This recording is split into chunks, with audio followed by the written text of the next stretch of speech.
근데 뭐 이상하게 사람들이 생각해도 뭐 멘사 클럽이다. 우리는 마이큐 좋다. 아무 의미가 없는 얘기예요. 그런 거는. 제가 요즘에 공부하는 기술이라는 제목으로 책을 쓰고 있거든요. 그 반점 쓴 초고를 가지고 한번 해보려고 해요. 제작진에서 원한 거예요. 혹시 좀 조회수가 많아질까 해가지고. 책을 쓰시려고 했던 계기는 뭐예요?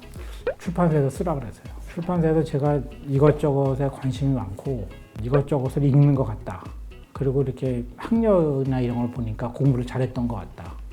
그래서 팔리는 책을 써보자 이렇게 된 거죠. 실용서요. 완벽한 실용서. 팔아보자 이런 일념으로. 공부한 학생서부터 일반인까지 다 대상으로 한 야심찬 프로젝트죠. 많이 팔아보자. 근데 내용은 조금 예상하고 좀 다를 거예요. 기본적인 전제는 재미있고 쉬운 방법은 없다 이런 거거든요. 원래 배우는 것 자체는 어려운 일이다. 그래서 그거를 쉽게 재밌게 배울 수 있다고 사람들이 많이 선전하는데 그건 거짓말이다 이런 거죠. 그런 일은 일어나지 않는다. 굉장히 어려워요 배우는 게. 그래서 안 배우려고 하죠. 될 수 있으면. 그게 정상이에요. 피할 수 없으니까 그럼 어떻게 하면 잘할까를 연구해보자 이런 거죠. 타고난 천재가 있는지 없는지는 잘 모르겠어요. 제가 쭉 경험을 해봤는데 저도 어렸을 때 옆에 천재들 많이 봤었거든요. 정말 엄청나구나. 전국 1등하는. 그런 친구들 제가 어렸을 때는 천재라고 생각했어요, 진짜. 근데 세월이 몇십 년이 지났잖아요. 뚜렷하게 성취한 친구는 없어요. 다 평범한 사람이 된 거죠. 텔레비전 요새 프로그램을 보면 교육 프로그램에서 IQ 테스트를 하더라고요, 이렇게. 점수가 나오잖아요. 그러면 머리는 좋다. 이렇게 시작하는데 왜 머리가 좋은가를 보면 유전이다. 할아버지하고 뭐 아버지가 다 서울대 나오고 그럼 얘도 공부 잘하겠네요. 이런 거에도 시작하더라고요. 근데 그 전혀 근거가 없어요, 사실은. 그런 얘기는. 유전이냐, 뭐, 그렇게 따지면요. 그 머리 좋은 사람 집안은요, 한 100대가 지나와도 좋아야 될 거예요, 머리가. 아니잖아요. 3대 가기가 힘들어요. 그러니까 만약에 할아버지가 공부 잘했는데 손자가 공부 잘한다면 머리 이외에 다른 환경적 요인이 큰 거죠. 그래서 저는 머리 좋다 이런 얘기는 의미가 없다. 머리 좋은 사람이 공부를 잘하는 게 아니고요. 그냥 공부 잘하는 사람이 있고 머리 좋은 사람이 있고 이게 따로따로예요. 연예인이나 이런 사람 보면요. 놀라울 정도로 뛰어난 사람들 많아요. 대본도 엄청나게 잘 외우고 연기도 금방 알아듣고 하고. 근데 그런 사람 공부 잘했느냐? 보통은 아니죠. 공부를 잘하는 것과 성공하는 거하고는 거의 관련이 없는 것 같아요. 제가 보기엔.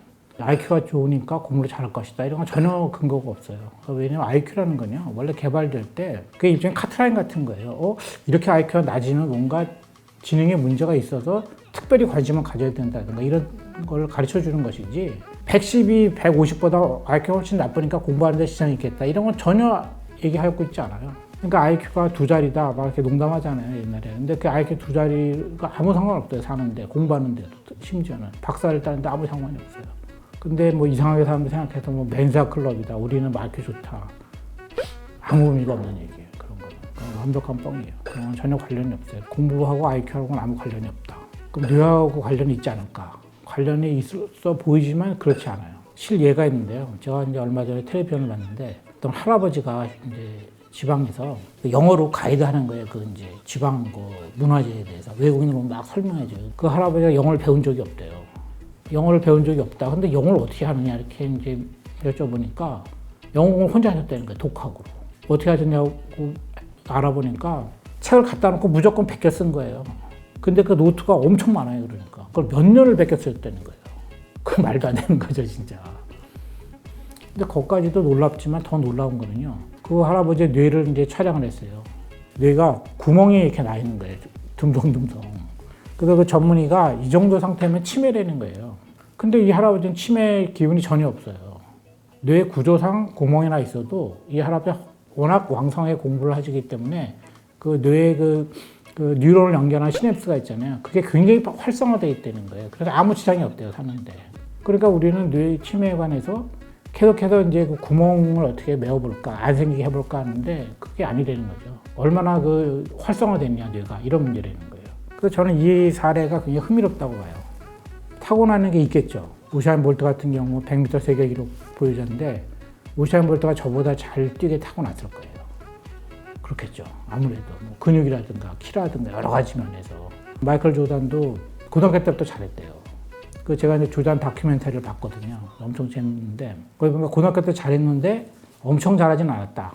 그래도 대학을 갔다는 거죠. 미국에는 NBA 보통 대학 졸업하고 입단하니까 거기서 이제 한 감독이 그걸 발견해낸 거예요, 재능을.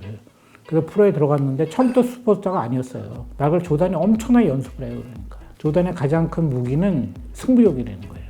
누구한테도 지고 싶어 하지 않는다. 타고난 것도 있겠지만 그래도 중요한 거라는 거죠.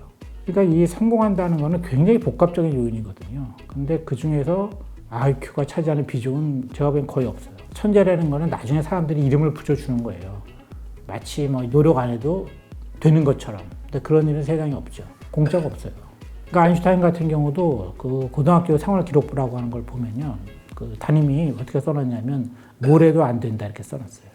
공부도 못했고 아인슈타인이 그리고 성격도 안 좋은 거예요. 그리고 전혀 뭐 집중력도 없고 그러니까 담임이 오죽하면 그렇게 썼겠어요. 뭘 해도 안 된다고. 하지만 아인슈타인 나중에 이제 위대한 학자가 됐잖아요. 근데 그게 그냥 됐겠어요. 뇌는 계속 변해요. 그 근거가 뭐냐면 그 학자들이 밝혀낸 거는 뇌는 뉴런이 이제 기본 단위인데 그 뉴런이 계속 변환되는 거예요. 가만히 있지 않고. 뉴런이 가장 그 활발하게 연결되는 시간이 잠자는 동안이 되는 거예요. 그러니까 잠을 자는 게 엄청나게 중요한 거죠. 그래갖고 이게 뇌가 발달하는 건데 그것이 잠자는 사이에 이루어진다. 그게 중요한 거죠. 그러니까 잠을 충분히 못 자면 머리가 좋아질 수가 없어요. 그러니까 그 자기 전까지 어떤 공부를 한다든가 그런 거에 집중하다가 잠이 들면 뇌가 그걸 이어서 하는 거예요. 그런데 게임하다가 텔레비전 보다가 자면 되느냐? 안 돼요. 효과가 없어요.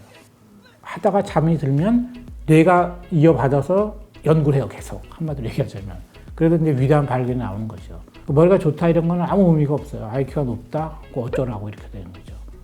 뉴런은 가장 그 잠잘 때 많이 변화를 한다. 이런 것이죠. 그래서 IQ랑 관계없다. 이런 걸 처음 말씀드립니다. 공부를 엄청 잘하는 친구가 있었는데 이 친구가 맨날 같이 저랑 놀아요. 항상 같이 놀았는데 성적은 하늘과 땅 차이예요. 이 친구는 그래갖고 저를 배신 때린 게 같이 놀았는데 2학년 겨울방학 때 자기 1년간 공부 좀 해야 되겠대요. 그러더니 재수 안 하고 서울대 바로 들어갔어요. 공부하는 비결이 뭐냐고 물어봤더니 수업 시간에 절대 딴짓을 안 한다는 거예요. 그 수업 시간에 선생님만 보고 있다는 거예요. 딱. 그 선생님이 얘기하는 거를 아주 초집중해서 듣는다는 거예요. 그러면 거기서 시험에 뭐가 나올지를 짐작할 수 있대요. 그리고 그게 다라는 거예요. 절대 예습을 하지 않는데요. 왜? 예습하면 알고 있으니까 집중을 안 한다는 거예요. 자기도 모르게. 그러니까 이 친구 얘기가 뭐냐면 수업 시간에 집중해서 들으면 예습할 필요가 없대요. 그 다음에 그거 다 이제 들은 다음에 집에 가서 간단하게 복습만 하면 끝이라는 거예요. 그러니까 보통은 다 공부를 거꾸로 하는 거예요. 맨날 예습해요. 선행학습. 학원이나 과외에서 열심히 배워요. 그리고 학교 가서 자요. 딴짓하고. 학원에서 집중하냐 학교에서 집중하냐 그 차이인데 학교에서 집중하는 것이 훨씬 더 효과적이죠. 왜? 대낮에 공부하는 것이 원래 효과가 좋아요. 밤에는 자야 돼요. 해가 떠 있을 때 인간이 활동하는 게 정상이거든요. 사람들이 보통 우리 애는 머리는 좋은데 공부는 안 해요 그러는데요. 근데 그 이상한 얘기잖아요. 제가 보기엔 그런 건 핑계인 것 같아요. 얘가 머리가 좋다는 건 유전에는 아무 문제가 없다 이거예요. 그러니까 나는 아무 잘못이 없다. 전적으로 얘의 잘못이다. 책임 회피하는 거죠. 그러니까 부모들이 그 말을 좋아해요. 그 얘기는 결국 내 잘못은 아니다. 얘 잘못이다 이런 거예요. 책임 전가. 근데 그런 얘기는 하나만 하는 얘기예요. 머리 좋은 것과 나쁜 것하고 성적하고 공부하는 것하고는 아무 관련이 없다.